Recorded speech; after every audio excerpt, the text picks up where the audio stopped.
Hey guys, Mike Troll, Amsoil dealer here, and today I'm going to show you hopefully how we're going to diagnose, or try to anyway, this car. It's got a real heavy misfire, and this is making the check engine light blink even. It's so heavy. So I am no professional, but I am going to be using my my Actron scan tool that I got a little bit more recently, and I suspect it to be an ignition coil, but we're gonna see what we can determine.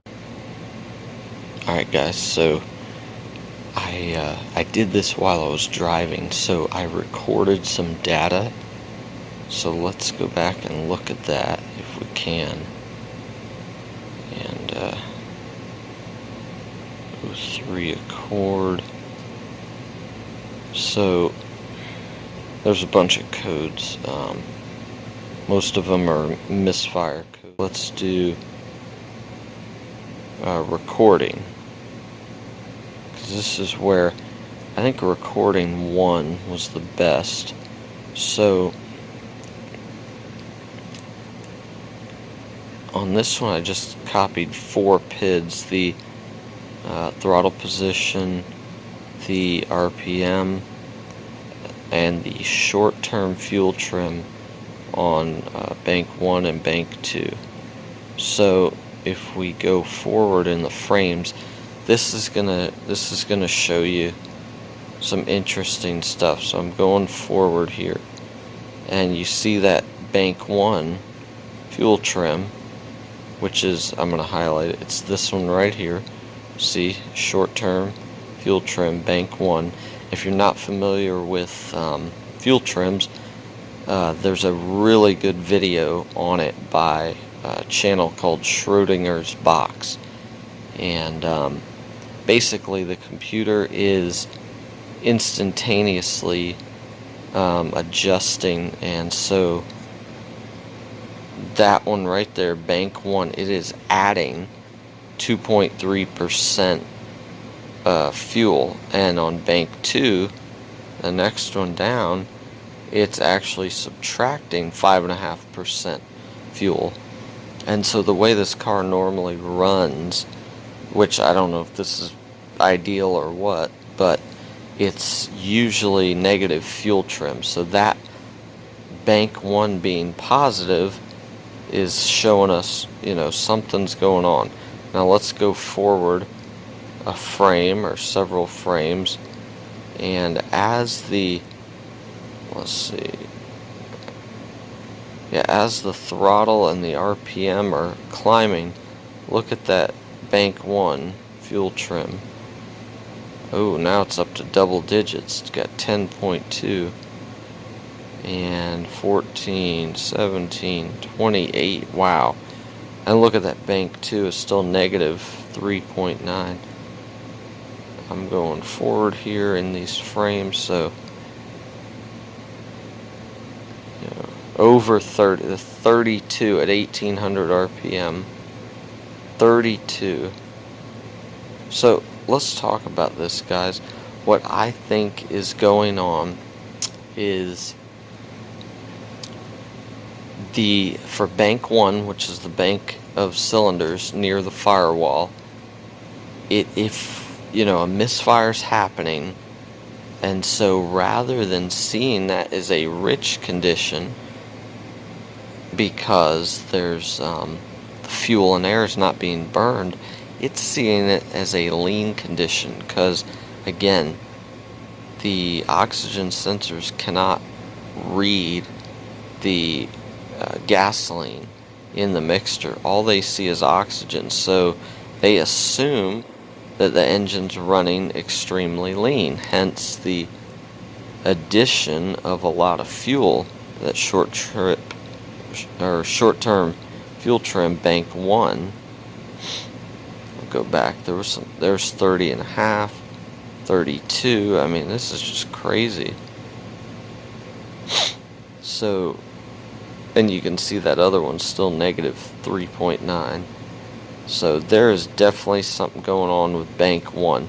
And so this is what made me think, okay, plugs were changed within maybe 30,000 miles, and one or two of the coil packs was changed as well, as according to the paperwork. I haven't looked at that yet, but just looking at that fuel trim, you know, it's seeing that excess oxygen because no combustion has occurred on one of the cylinders, and it's saying, whoa, we need to pump more fuel to that bank of cylinders. Well, that makes it even more rich, more off.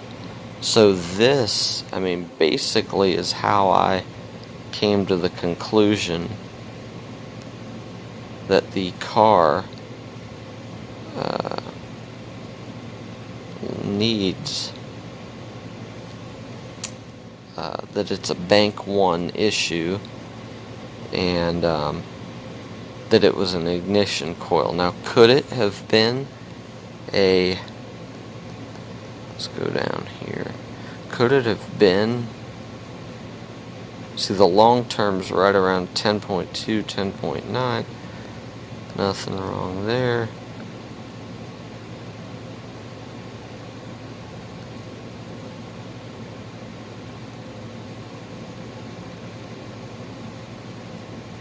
-21.9, -3.9. So yeah, that bank 1 is definitely. Alright guys, so here I am pulled over on my commute. I'm in downtown Tampa, and yeah, there's nobody, it's the weekend. But so what I did with the engine running while the problem was happening, I tried to catch it while it was happening, is I pulled off the power wires to these coils back here. This is bank 1, as we saw on my short-term fuel trims. It was bank 1 that was affected. So I determined with the engine running that this one right here, I'm not even sure which cylinder this is, so we'll figure out for sake of educating ourselves. But so when I pulled these coil wire, or these power wires to these coils off, nothing changed. Or I'm sorry, when I pulled these coil wires, power wires off, the engine noticeably slowed down even more. So an already missing engine got worse. But when I pulled this one off, nothing changed. So, you know, we don't know 100% that it's the coil. Who knows? It could be this, you know, a wiring fault in this. But let's hope that it's just the coil and it's not anything more crazy, and it's not like a fuel injector going down or something like that. But so anyway, I'm gonna throw this thing in, Lord willing. So with my Allen wrench here, I don't even know the size, but I did get this out of my toolbox yesterday in anticipation of changing this. It actually did do it this morning, but I wanted to get to work, my day job this morning. So anyway, once that's out, this thing does come out pretty easy, and there it is. So there's a little rubber thing there. So I'm not sure if we'll reuse that. Let's see if the new part has it. And so this is the old one. Some of these have been changed. I'll have to go back to the service records, and just for fun, let's look down in there. Now the plugs were changed according to the service records. I want to say it was only 20 or 30,000 miles ago. So I think it's just going to be a matter of the coil, I'm hoping. Alright, new part, NGK U5051. I bought this at Advance Auto Parts. Cost me right around 70 bucks out the door. They did have a cheaper option, but I figured, hey, go with this. I couldn't get Denso. They offered it, but you'd have to order it. And so it's already pre-lubed and everything. So we'll just go ahead and slide this in. And I don't know, it's hard to hold everything and do this, but basically drop it in, line it up, put your bolt in and connect your power. There's another view of the box, and it's pretty crazy. Where does it say it? It's hard to see out here, but it says made in China somewhere. Thought it did. Yeah, right there. Made in China. So I didn't know. I would have assumed NGK was Japan, but let's see how this thing starts up. Guys, real quick, since I've got it on there, there's my website, as I am an AMSOIL dealer. So check that out. Just type it in or use my dealer number. It'll all be down in the first comment.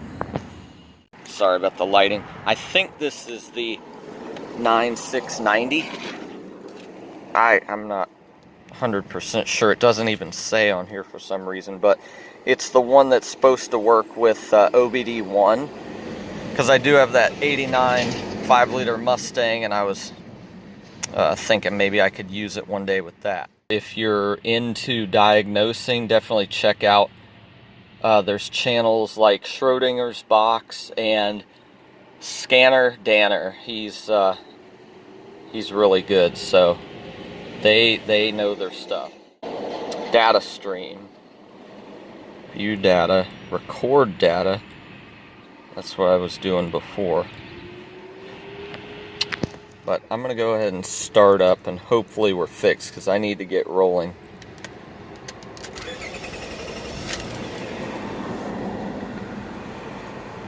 Entire data list, sure.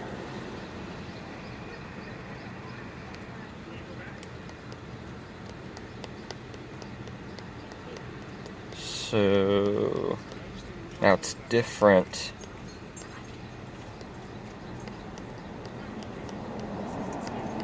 It's different under load, obviously, so that's why I did that record thing before, but we're at, it's taken fuel away, both banks. Okay, well, what was the long term again? Because, yeah, it's going to have to figure things out. Sorry, guys, this is... Obviously, I haven't cleared my check engine light malfunction indicator because I don't want to lose any data. So long terms are there. Okay, well, let's get going.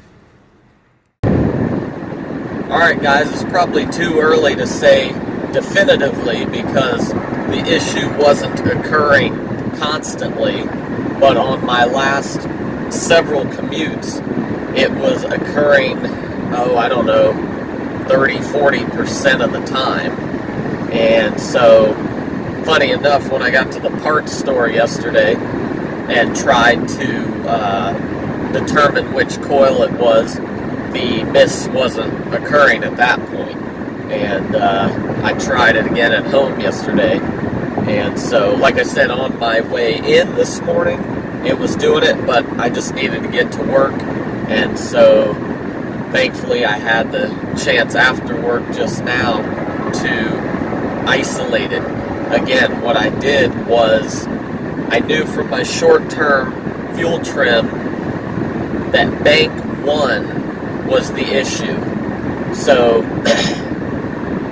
you know, and you think, well, the bank 1 with a misfire should have been extremely rich, and you're exactly right. But what I've learned from like Schrodinger's Box YouTube channel and Scanner Danner is that the oxygen sensors, they see oxygen, they don't see fuel.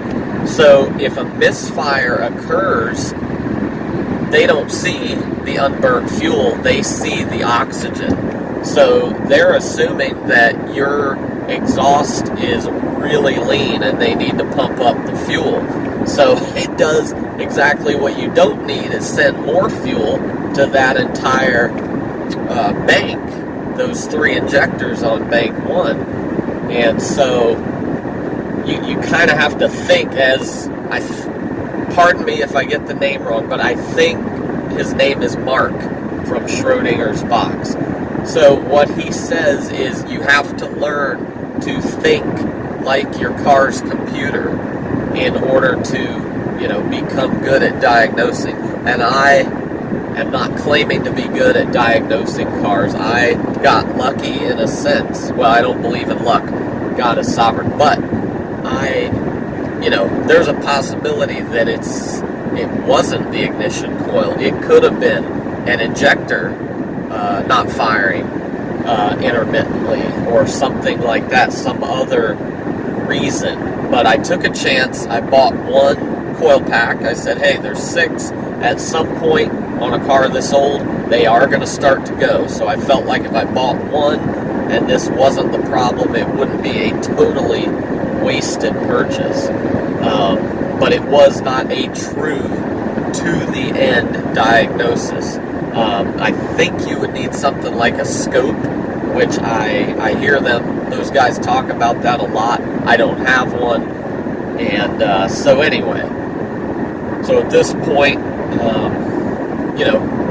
we'll see. Hopefully it's fixed, and we're at 199,726 miles. So hopefully by the time I make my celebration of 200,000 miles video, I will have confirmed that this fixed the problem, because if it doesn't do it anymore, I think that's pretty good confirmation at that point, since it was doing it off and on through my commutes. So, thanks. Hey guys, I do work a lot of hours, but I would love to be able to do AMSOIL and YouTube full time. So, if you want to help me out in that venture, please subscribe to the channel, share the channel with your friends and family, like, comment, and of course, if you want to try out AMSOIL synthetic lubricants and or filters and or fuel additives, go to my website. It's down in the first comment below, number1synthetic.com. And if you prefer to use AMSOIL's official site, AMSOIL.com or AMSOIL.ca in Canada, be sure to put my dealer number in when they ask you for it. When you check out or create your account, it'll ask you. And so Mike Troll, and my dealer number is 1463115, and I'll have all that as well down in the first comment. Thanks, guys.